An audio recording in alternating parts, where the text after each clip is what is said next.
everyone. I am the man who can't forget. And these are my wolf brothers. Be your fat little man, Angriel.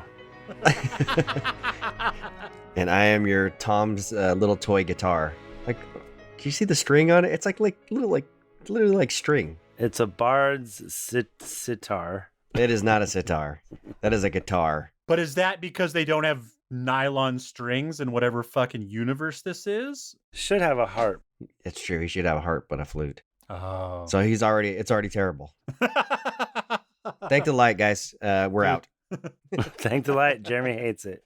Hashtag the book was better. You don't even have to hashtag it. It's just like it's implied now. Come on, guys. Thank the light, a Wheel of Time podcast, the book was better. So today, folks, let's see if I can get through our intro before we hit the 20-minute mark. We are in the middle of our fantastic rewatch. Today, we are going to be talking about episode 3. Wait for it. A place of safety. Thank you. A place of safety. Not from Jeremy's hate.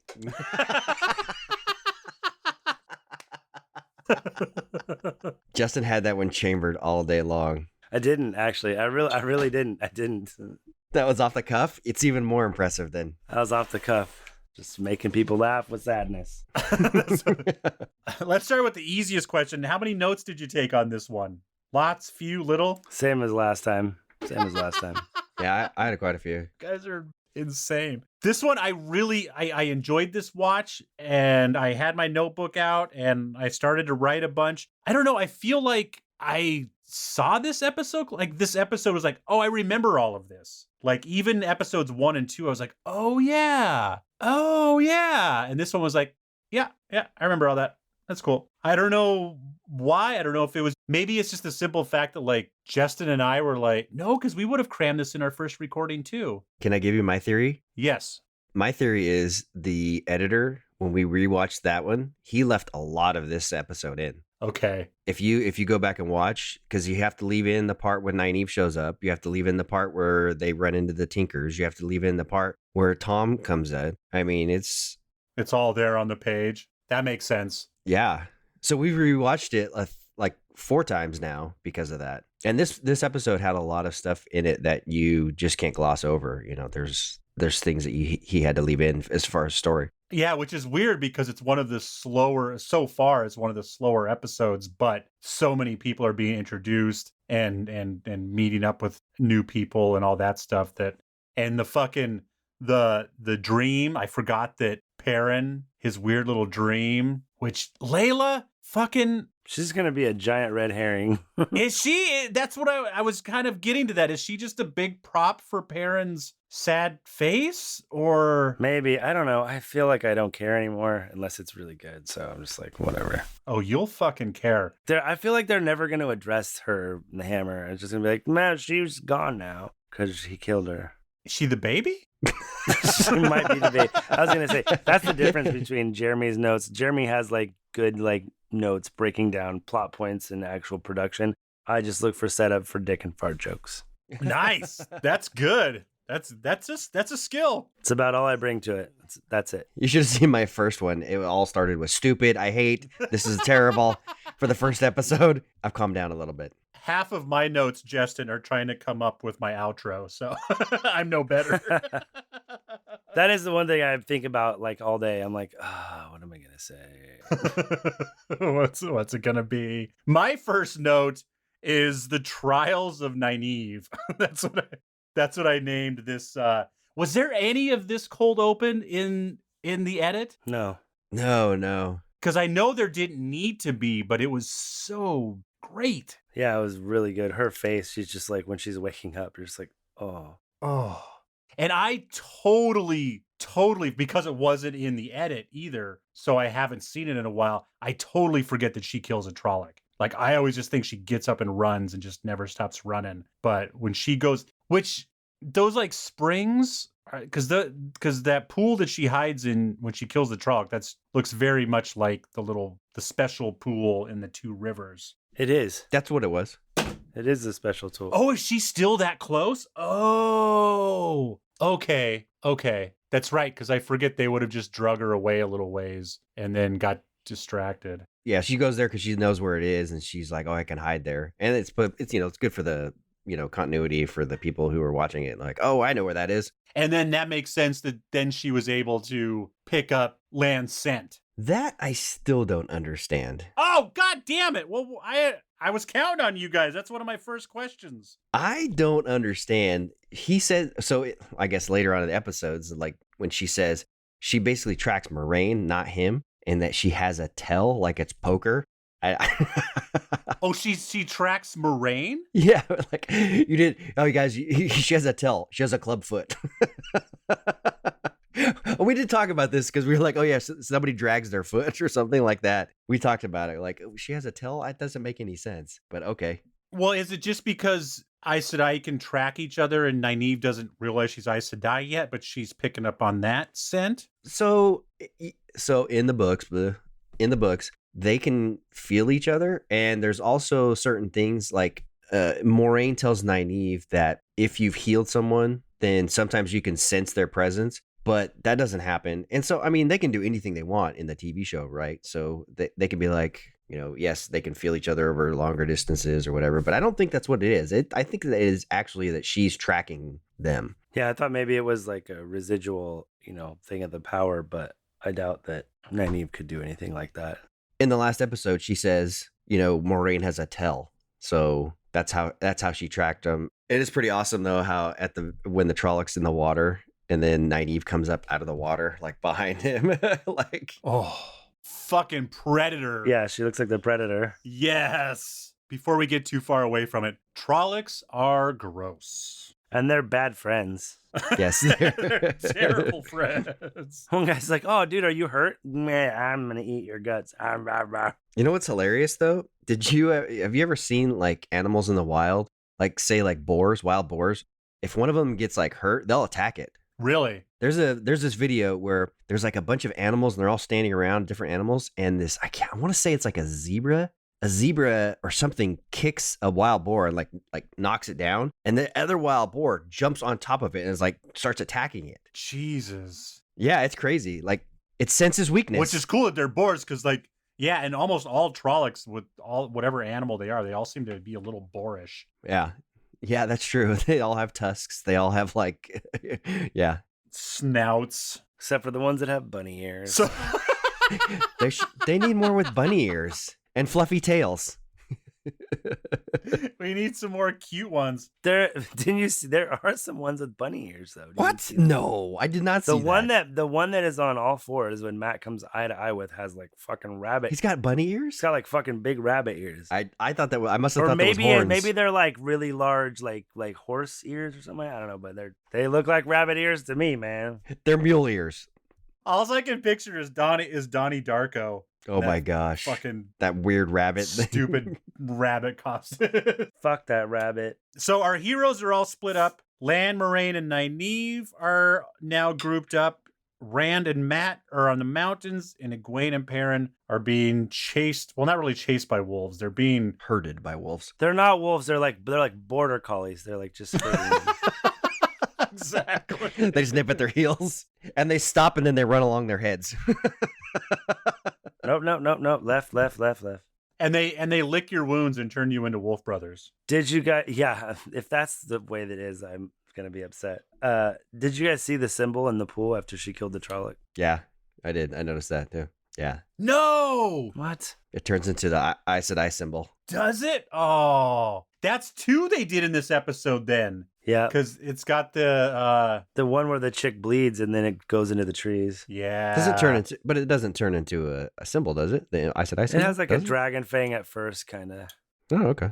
Yeah, I think it gets a little dragony. I'm a little worried about Nynaeve and Lan's romance. It's starting from a place of violence. He's like, "Oh, you actually tried to kill me," and he's like, "This chick's kind of hot." And then she gets whapped on the head, and she's like, "I kind of like this dude." She knocks her the fuck out. Well, they both need someone that can take the other one. Oh yeah, yeah, I know shit. Absolutely. Because God, Nynaeve is I don't like Nynaeve. Like, really? she's a great character and she's a badass, but she is the last person of this crew that I want to spend any time with. Like I want her on my team, but Just on the other side of the battlefield. You want her as your lawyer. You want her as your lawyer. yeah, totally. Do I have to show up? No. Okay. How much money do I have to give you to not have to go back to Montana? Just take it. Just give me a number. Do you not like her as the book or as the on the TV show or both? Either, I don't want to hang out with either one, but because I have to like watch Nynaeve coexist with other humans, I dislike the TV version more. Really? Really? Wow. Okay. That's funny. Just give him a while, Jeremy. He hasn't had 9 books of her yet. That's true. He'll That's true. like the TV version much better after a couple more books. Oh yeah. No. She gets worse. Yeah. Okay. So they're just starting off on the TV show. They're just getting there faster than the slow drip of the books. She's actually kind of badass in the TV show, I thought. That's the thing is after the books, where she's like insufferable sometimes, and you're just like Like, it's bad. yeah, and you're like, there's no reason for you to keep acting like this. I mean, but she's duality. She's such an awesome character, but then she just acts like your stuck-up older sister sometimes or something. I don't know. She finally does start to. She learns humility, honestly, because she's kind of been like, well, I'm just, I was in charge at a young age. Now I'm like the strongest channeler now. I get like, I don't have to listen to nobody. yeah, I got pushed to the top. I never even had to be a novice. I went to straight from to accepted. So she just kind of like, gets pushed up. I mean, she earns everything that she gets, but she also has this like insufferable attitude. She's like a really good athlete that was like always born a great athlete and gets pushed to the top. Totally. And so she just has this, this arrogance about her. And then she finally gets humbled, and then she becomes a great character again. In her first year in college, she gets a DUI. They sweep it under the rug. She gets humbled, and it's, she goes on and has a great career, Hall of Fame. Is that not what we're talking about? She falls into steroids for a little bit. It's basically The Program. If you ever watch the movie The Program, that's her life. Not quite as dark as the Aaron Hernandez story. Not quite that dark. Thankfully, she lives in a land where Twitter doesn't exist. So, like, her old racist comments won't come back to haunt her. It'll just... No drunken frat pictures. Oh my god. I just totally blew Jimmy. And what about the guys from Bearlawn? Oh my gosh, they're so stupid. All the Bearlawnians. They smell like mines. So, do you guys not find her difficult on the TV show, or do you guys just know what's She's coming? like a breath of fresh air compared to the books, dude. Wow. Yeah, pretty much. She's like so much better. We'll see what happens. I was gonna predict where I might go with her, but just at this exact moment, episode 3, just keep her on the other side of the camp. Bring her out when we got to fight, but no thanks. That's funny though. That's what I can see it though. We can see it. Her character is kind of abrasive. Yeah. Yeah, she's a turd, dude. I mean, at times she's a cool character, but she sucks at times. As much as I hate the walking simulator scenes with Perrin and Egwene, and why no channeling sickness for Egwene? Because Moraine taught her for like 30 seconds, or Yes, yeah, because she never gets it right. no? Yeah, because Moraine teaches her and kind of guides her. Do you think there's any chance that they go with Perrin Egwene instead of Gawain Egwene? They have that warder kind of sister vibe in this episode a couple times, is why I asked. Do you think they could be setting that up? Especially with Aram. I would say that, but they've cast Gawain. I know, but maybe just they don't. It's possible. I mean, literally, they can do anything. They have done some stuff that I never would have thought they would do. So I would, who knows? Really, who knows? Because if you detach Gawain from Egwene, he doesn't need to have that big a part in the show. That's absolutely correct. You don't need him at all. Galad still has to be kind of important because Yeah, he absolutely has to be. the White Cloaks are important. So Well, they've made them important. They could have made them not important, right? yeah, well, I mean, I'm saying in the TV show they seem like they're going to be important. So I figure Yeah, absolutely. that storyline may come to pass. So I'm just wondering what you think. Yeah, I would be surprised. I want to know if they're going to even keep it going, after this first season. Maybe they just brush past it. I don't even know, because I didn't think it was that big a deal until watching that first episode again with the subtitles on and seeing what Perrin says to his wife, saying, "You didn't even go to her ceremony. Why didn't you go to her ceremony?" And I was like, "Oh shoot, okay, well, all right." I thought it was just like, And Egwene was snappy with him too, or was it Nynaeve was snappy with him too? Like, get the fuck, quit looking at. She basically said, quit looking at Egwene and go hang out with your wife. well, basically, right? Yeah, that's true. I didn't even think about that. But you know what's weird though? Okay, so the scene in this episode where she's saying it's not your fault to him, it's not your fault, and then she hugs him, like he just kind of sits there like he's dead, like a dead fish. Well, that's because he's imagining bludgeoning his wife to death at that exact moment. And trying to hide his huge erection. But they could have made it more obvious that he maybe he's enjoying that, but then felt conflicted by it. Yeah. You know what I mean? Like maybe he's enjoying the hug, like maybe he hugs her back. Instead, he's just like stone faced. He could have opened his mouth a little bit to show that he was conflicted. I thought we were against that. Aren't we against that? Perrin snapped his mouth shut. When we meet him, he's going to beat you to death. He's gonna punch Justin God, I know. He's going to kill me. right in the face.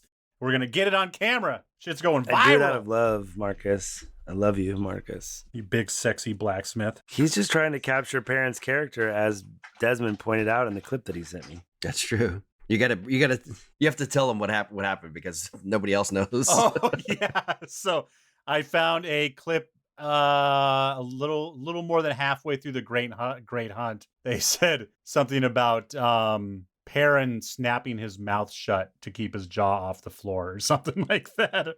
Or Perrin notices his mouth agape and closes his mouth. And snapped his mouth shut or something like that. Yeah. And then Desmond recorded it and sent it to us. Oh God. And I about crashed my car. And I heard there was one or two, like, because there's so much going on at that point, and the heroes are just like, They mentioned it like less than 2 pages later again too. Like Perrin snaps his mouth shut. so I think he might just be a real method actor, man. I think he's getting into it. Perrin constantly in awe. That's what I'm starting to respect it. He's good. So speaking of the wonderful Perrin, he goes into, what's the dream world called again? Telon Riyadh. Telon Riyadh. And Telling on your mom. Pelin 425. Pelin 123. Pelham, that's what it is. Pelham 123. The taking of Pelham 123. God damn it. Thank you. That's a very good movie. By the way, you should watch the old movie, not the remake. Oh no, I gotta have me some John Travolta. No. Oh my gosh. Travolta and Denzel, I think, isn't it? Oh, I think it is. You're right. So is this our first? I guess our first Telon Riyadh was when they threw up their rodents of concernable size. Was that Telon? Was that Telon Riyadh? Concernable size. I don't even think those exist. And so this is our set. So they're still not really telling us what's going on. Like later on, we get, or no, that's right. Moraine said dreams are important. She did. Yeah, so they should know. Anyways. But they never cover why they throw up bats. It's just kind of like, well, sometimes that happens. Bats get thrown up. It's whatever. You act like you've never done it. Come on. But you got to pull on it. You know, if you just threw it up, it wouldn't be so bad. It's digging back there and getting a grip on it and pulling it out. That's the nasty If I just part. stick my fingers into my mouth like that, like he did, like I would probably throw up too. Just he's all like sticking his fingers. Throw up fucking 3 more bats, dude. Those aren't bats. It might be a flying rodent. It might not be. I don't know. But something's coming up. It might be the inside of my stomach. It's just a rat with a cape. There's a lot of one-liners in this episode too that I loved. You did try to kill me. That one was great. It's got the best one-liner of the whole show. You think she thinks she's up for it? Yeah, exactly. You're like, whoa. Yeah, they went there. They did. You know what I didn't notice in the first couple times that we watched it, when Matt and Rand are up on that mountain and he's like yelling for them, like, and I was like, well, that's so stupid. Why are they doing it? But what you didn't see, if you didn't pay attention, like I didn't, in the background, you could still see the city. Oh, It's there. So they're not that far away. I thought like, well, they're on top of a mountain. How did they get to the top of the mountain? But they're actually not that far away. You can still see the city. It's just like covered in like, it's kind of like a fog and it's in the background. Mashadar? No. It's just kind of like when the sun comes up in the morning, you know, you got like some Right. haze, right? It's just that. Oh, yeah. you mean you could still see Shadar Logoth? Yeah, you can still see, Shadar Logoth. Yeah, you can still see the city of Shadar Logoth Okay. in the background. And I was like, oh, shoot. Okay. Well, they're not that far away. Yeah. That's awesome. I didn't notice that. Watched it 7 times. Yeah, it's real subtle. It's real subtle. You have to really look for it. And then when Matt and Rand are like walking too, some of the best one-liners too, when he was like freezing and he's like, just think, when all the people are telling you can say they're saying Matt, oh shoot, I screwed it up. It's like Matt walked well, it's still a little chilly. And then Matt's like, the man who walked while a little chilly. and Matt's like, oh, you're funny now. Well, that's new. That's a wrinkle. Yeah, that's a new wrinkle. Yeah.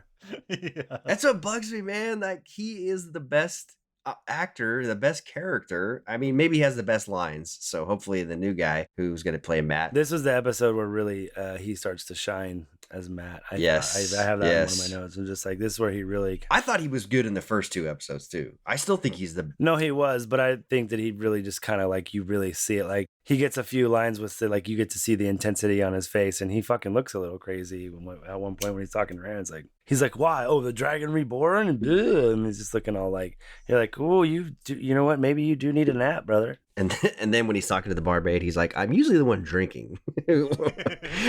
She's like, yeah, well, right now you're the one serving, so get your ass out on the floor, boy. He was like, dang. I know, that's another good one-liner. You guys can make all the noise you want. No one cares. Hey, if I wanted a man, I could find one a lot better than him.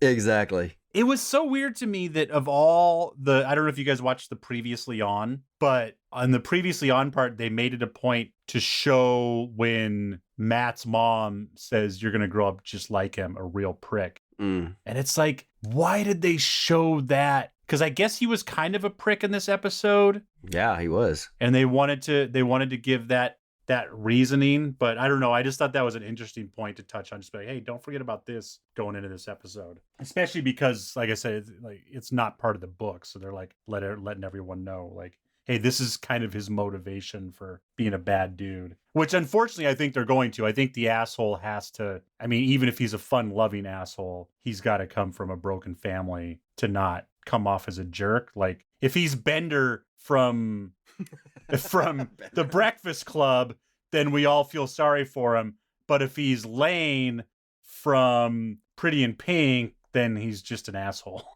Yeah, it's like basically they had to give him like, well, you know, you got to give him a chance, you know.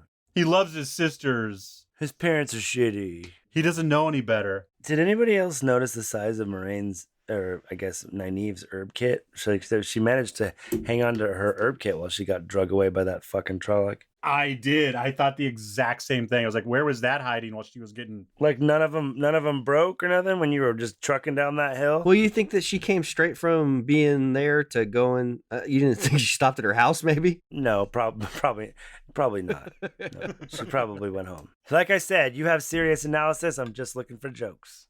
And I don't even think she had a horse. She shouldn't have caught up to them. So apparently she's part Aiel and just runs like a motherfucker. Well, they weren't, because Shadar Logoth is not in between where they're going. So I assume... Oh, that's true. When they had to divert to go there, it ended up meaning that they really only, as the crow flies, they didn't actually go very far.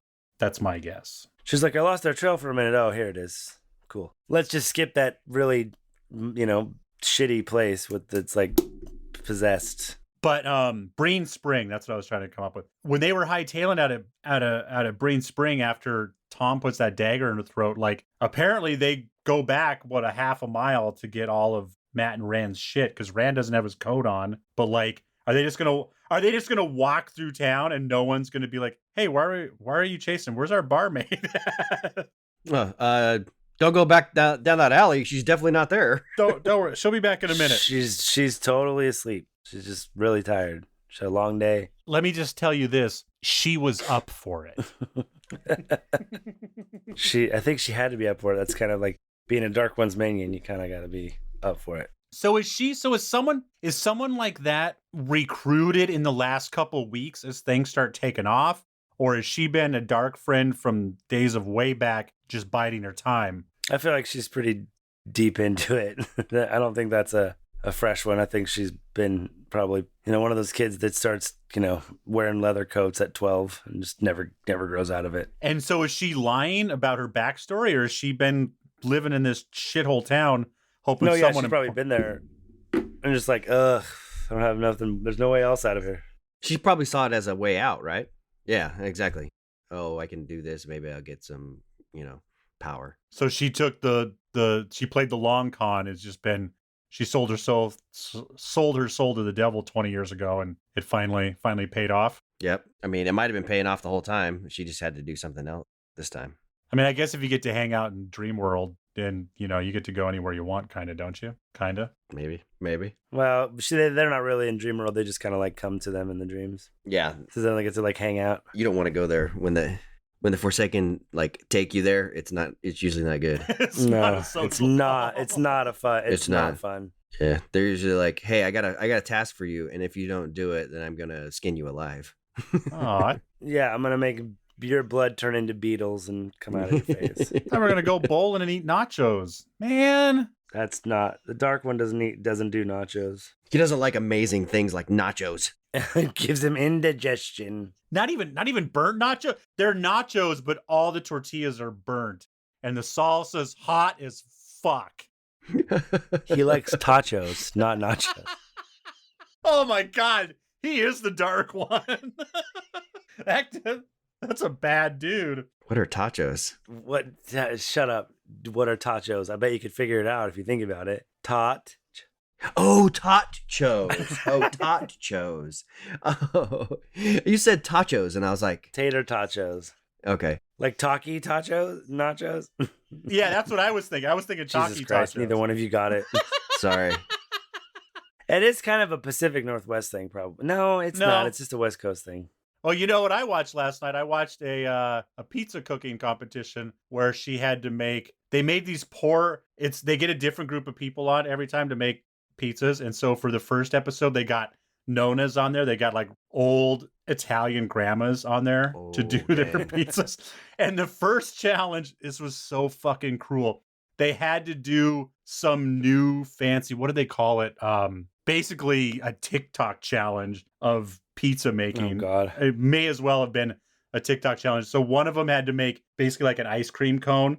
Like it's made out of pizza dough, but it's a pizza in a cone. And one of them had to make pizza nachos. And then one of them had to make cupcake pizzas. And that lady said, I'm not doing that. She goes, I'll make you something, but I'm not doing that. I'm not doing that. Just super gangster Italian. Respect, lady. I refuse to do that. On the soul of my grandmother's father. She's like, if I do this, I can never go home again. Can never go back to Sicily if I do this. She made these amazing fried dough covered in Nutellas that were delicious, but she lost the challenge. I'm not doing that. Just totally comfortable that she's going to lose. Doesn't give a shit. Not at all. Well, I'm going to cook you something delicious to put in your mouth, and you're going to shut the fuck up. She was giving them, they kept on like having to pull back farther and farther. Because that's the kind of grandma you want, though. She kept giving them to the cameramen.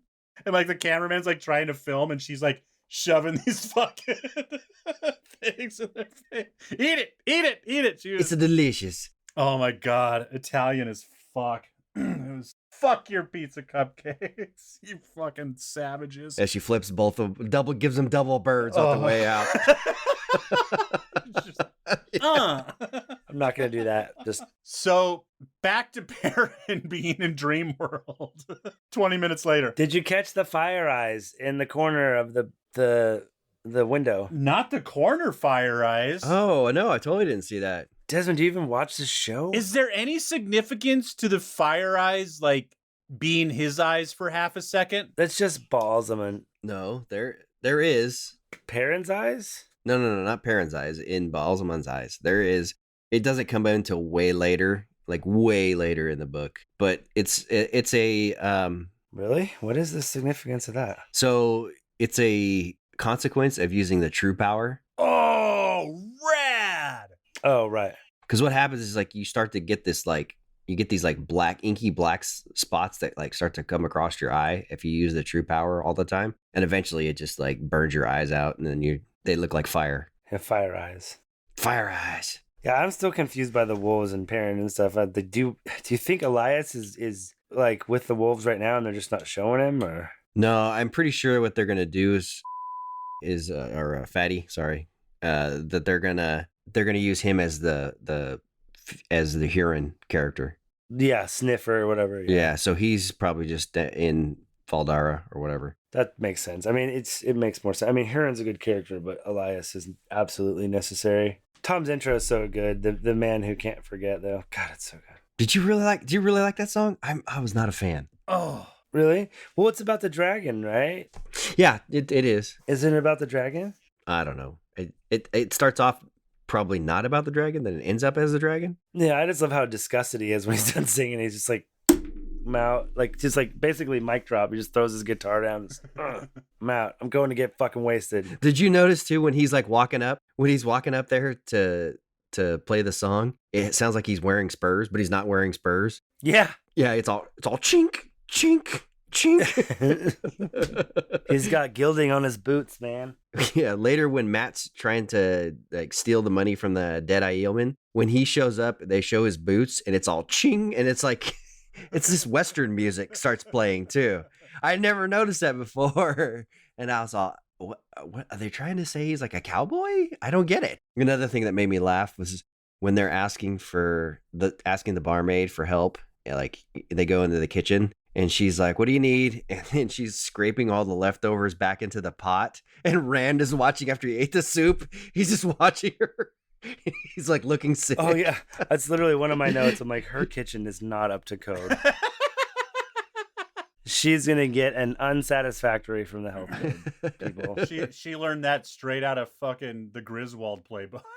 Are you smoking again? No. Well, I'm sleeping with your father. Don't be so dramatic. Oh God. I kind of hate that Thom is a dick, though. Is he? At first, he's kind of like, I don't know. He kind of like, well, like the dude robs Matt, and then he robs the guy who robs Matt of Matt's shit, but then doesn't give it back. I mean, he ends up giving him. He gives it back to him eventually, but like after he spends it drinking for half the night. He doesn't get it back in this episode, though, does he? Yeah, well, Matt steals it back from him. He steals it back from him. Remember? Oh, that's right. Because he goes, "Gonna get my money back," and then he's like, he goes to reach, and then Matt's got it in his hand. That's in this episode? Yeah, when they're standing over the Aielman. Yeah, when they're burying the Aielman. Yeah. What does he steal? A big chunk of amethyst off of his belt or whatever. Well, and then that's obviously like a stone dog. They're like, "Hey, that's not worth anything." Yeah, amethyst isn't worth shit. Oh, I forgot my other favorite Matt line. Blunted my razor shaving your wife's back. Yeah, that's a good one. Yeah. Immediately they're like, he's cool. Yeah. I don't know where he found this guy. He's pretty cool though. Suddenly, also Perrin, he's a blacksmith, but then he gets licked by the wolf and then he can track people. So. Oh. Desmond just had an epiphany. Okay. I was going to ask you guys, I didn't get the line when Thom says to Matt, "You denied me the opportunity." So you denied me the opportunity to give you back your money because you already stole it. And I didn't see Matt jingling. I think I was too busy staring at Thom during that scene. I was like, I think I should know what that means, but Thom still got his money. So, Tom's eyes are so dreamy. I can't keep my eyes off of him. God, he's so fucking hot. Yeah, he's so fucking dreamy. Has anyone looked up? I'm sure we have. What else he's been in? I've told you guys a million times. The Last Kingdom. Jeremy was saying, he's told us like four times. He's in The Last Kingdom. Don't you dare. Gap up. Let me tell you something right now. The Last Kingdom is a great show. You're just wrong about a lot of stuff, so we just ignore you sometimes. Oh, if only. When you say something's good, I'm like, yeah, I don't know about that. I'm gonna go watch Station 11 again. Yeah. And Lost. Just remember, this is the man who says Lost is good. When do we start our Lost rewatch? That's got to be coming soon. I would do that. He's in the new 1899. I've been wanting to see that. Let me know when you guys start that. I won't be there. Some TV series about the Bermuda Triangle. Isn't that one in German though? It probably is. It's the same people who did Dark. Dark is a great show too. That's a time travel show. Yeah, that one I got caught up trying to watch that. It's one of those shows where I watched 3 or 4 episodes, like this is really good, and then haven't seen. Yeah, I watched the first season, and then the second season, third season hadn't come out yet. So and then I went to go back and watch it, and I was like, I don't remember any of this, and so I have to rewatch it. I just have to rewatch it from the very beginning. But it's good, really good. Another good line. She says something about a slap and tickle. Bit of slap and tickle. But that's funny. That's a Matt line, right? Maybe she's up for a little slap and tickle. That's totally something he says in the books. So I know I keep reading. No, I guess Matt's just, in a way, it's just like most dreams where it just kind of throws everything you've been thinking about that day into a big pot of gumbo. Because there's Perrin, his dead wife, a wolf eating her. And then she looks up and says, I know. That's right. I know. Which I don't know what that means. Yeah. What does she know? That he killed her? She was there, so she should know. Yeah, exactly. Yeah. She knows that Perrin's not the father. Yeah. Oh, she would know. Oh, snap! Yes. Oh, my God. Was the wolf eating entrails or embryo? Oh, God. Well, the thing is about wolves are kind of go to the world of dreams to wait being reborn, and they hunt there, and they hunt anything that is of the dark. So that was my other thing, that maybe she's a dark friend, but Really? But she wouldn't be there. Why not? she wouldn't be there. She's dead. If it's Perrin's imagination, Well, it could be. But then Perrin wouldn't imagine her being Shadow Spawn. the wolves are symbolically, but the wolves are trying to tell him, Oh, maybe. It's possible. no, I'm a little drunk. Is there any? Here's what happened. Here's The what happened. the weed cookie's kicking in. I'm wanting to believe. So I'm leaning. did we see? Is there any way Pod on Fane got to Lena before she died? No, that's very possible. Like, he could have come and talked to her like, okay, you need to kill him right now. Or, if you could get an opportunity to kill him or something. That's totally possible. Yeah. That's why she wasn't at Egwene's thing, because they were meeting up before Pod and Fane came to town.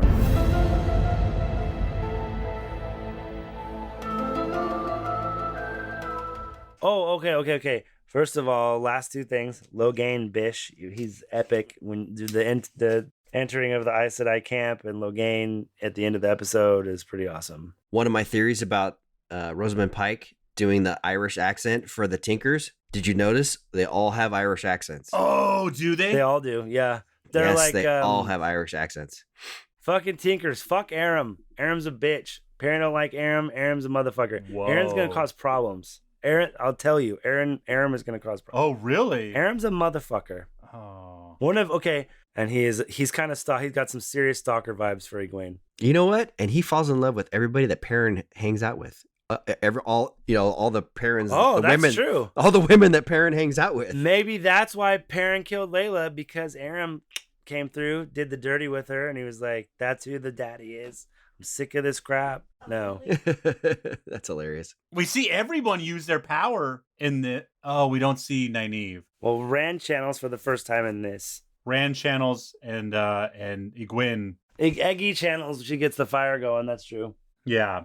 Yeah, that's true. Well, maybe. We don't know. Did you do that or did I? Could you channel some water and some food while you're at it? It doesn't work that way, Perrin. Shut your mouth. Perrin snapped his mouth shut. I love you, Marcus. If you ever somehow hear us, I'm sure you never will. But if you just don't kill me. It's just me. The other people on this podcast are not. I'm not even doing it out of hate. I'm doing it because I think it'll be a funny story for us to talk about when we're best friends someday, Marcus. Yes. Marcus, you can take Fatty's place anytime you want. You just let me know. Absolutely. No, I was saying he'll want to punch me in the face, but then we'll talk and then we'll be like, man, No. it was all out of love. Love was the answer. And let's go get some Starbucks. This isn't time travel. Love and gravity doesn't solve anything. Was this not the time pop? I thought love was the answer all along. That's like the theme of this show. That's what I just said. I would be like, hey, it was just a misunderstanding. Let's have coffee in a bowl. And then we're going to be best friends. I'm going to put some ice on this eye. Together. We'll just do some Pacific Northwest stuff. We'll get coffee and we'll go get pho. And There you go. We'll be best friends. And That sounds awesome. we'll find out if she's up for it. We'll grow out mustaches and put a little beeswax on it. A little beeswax. You ever do that? Get some really ironic tattoos. Yeah, totally. You mean like this one that says poor impulse control on my arm? Yeah, that's probably it. I love that tattoo. So I tell everybody about that tattoo. The best part about that tattoo, Jeremy, the tattoo is great, but the best part is the next day at work, Justin walks in and shows it to his buddy Mark, and Mark goes, "I was gonna get that," and Justin said, "If you had poor impulse control, you'd fucking have one." That's the truth. And also, the other best thing is that when I told my mom about it, she was like, "Oh, you should have had that tattooed on your forehead." And I was like, funny you should say that. The book that it's from, the guy actually has it tattooed on his forehead. So, meh. What's it from again? I thought I would be... Is it from 1984? No, it's a book called Snow Crash. And I believe it's like set in the year 1999 or something like that. And he's like, fully like virtual reality, and you like America doesn't exist anymore. There's these things called burbclaves. So like Tokyo owns a large chunk of America, and it's like Japanese law there. And each place has their own kind of prison system called burbclaves, and one of them tattoos your offense on your forehead. And this giant, like the main antagonist of the book is this 7-foot like Aleutian native guy who carries glass knives around because there's metal detectors everywhere. And his crime was poor impulse control tattooed on his forehead. So he does a lot of other bad stuff too, but that's the one he got the tattoo for. That's what leads to all the other bad stuff. That's what leads to all the other shit. Poor impulse control by itself, not a crime. It could lead to criminal stuff though. It leads to crime, yeah. Not always. Thank you for listening to our podcast. Thank the light, everybody. Check us out on Twitter. We are Wolf Brothers at @Parsailman. That is Wolf Brothers at @Parsailman. Send any direct questions or comments to thankthelight@gmail.com. That is thankthelight@gmail.com. If you're looking for something else to listen to while you wait for the next fantastic episode of Thank the Light, we have time travel movies on Time Pop, comedy and spirituality with All the Answers, fitness and nutrition with Truth Not Trends, awesome women on Be Brave, and coming very soon, even more fitness and nutrition with the Pure Physique podcast. How fit do you got to be? Fitter than this. The fitness is going pretty good. It's the nutrition that's hard. Really hitting the skids right now. And it's kind of nice because it's kind of like having a coach. You know, no matter how good your coach is, after 5 years, you just don't care anymore. And so now I've got 2 new coaches in my ear. And I'm like, oh, like they're just saying the same shit that Jesse and Leon have told me a million times, but hearing it a little bit different. Like, oh, yeah, I should try that. And Jesse and Leon are like, yeah, that's what I've been telling you to try, asshole. You fucking dick. So have you guys done any Billy Zane movies on Time Pop yet? # Billy Zane as Asmodean. Back to the Future. Oh, but part 2. I think Part he's 2. 1 and 2. Is he 1 and 2? Oh, I think you're right. Get the fuck out of here. Yeah. No, he's one of the kids that hangs out with Biff. Yeah. And he might be in 3. We're doing 3. 3's coming up. We're going to finish the trilogy next month. So we'll find out if Billy Zane's in 3. But we will get to that. Amazing. Until then, I'm going to leave you with this one simple question. Do you know the song? Beautiful. Rate us, like us. Peace favor your swords, and may you always find water and shade. Bye, nerds.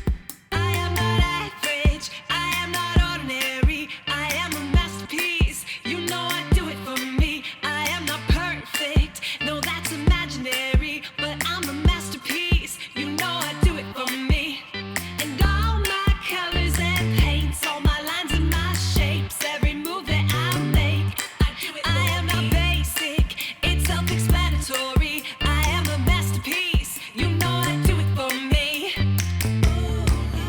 Just the way I like it, yeah. We're digging a way to hell. I don't know what's happening.